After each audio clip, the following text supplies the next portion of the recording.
In these problems, we are dealing with what they call the properties of addition, and sometimes these problems can be a little bit frustrating because these rules, these properties, they sort of seem like just common sense things like x plus 0 equals x, and we call that, this fancy word, the identity property. So these are basic common sense things that you probably already know intuitively, and you need to memorize or know the fancy term that goes with them. If you have trouble with that, I would encourage you to make a chart like this in your notes and use it on these problems, or find a chart like this on the internet and print it out and just use it. See if you can match up what's going on in the problem with the example of the property. So let's run through these really quickly. The commutative property basically says it doesn't matter which order you add two items when you add them together. X plus y is the same as y plus x. The associative property is similar to that, except if you take two things and add them together first and then add the third thing, it's the same as if you take the first thing and add it to the other two already added together. Seems like common sense, but that's the associative property.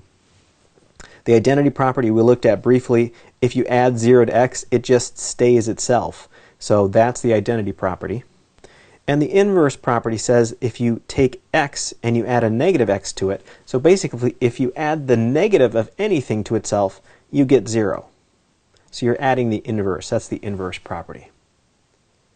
All right, let's see if we can take a look at these and see if we can find out what a few of these are. The first one says 3 plus 0 equals 3. Aha, so that's where we add 0 to something and it stays itself. As you remember, that is the identity property. And if you plugged in 3 instead of x here, you'd have that exactly.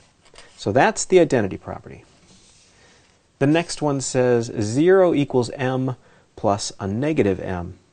Well, we're taking something and adding its negative to it to get 0. Although this is written in a slightly different direction, it's pretty much the same as this example here. X plus a negative x equals 0. This is the inverse property. All right, on this one we have 5 plus 6, then plus x equals 5 plus 6 plus x. This is that associative property we looked at, where it doesn't matter which order you add three things. If you add 2 first and then the third, or add the last 2 and then add the first to it, it doesn't matter. So that's associative.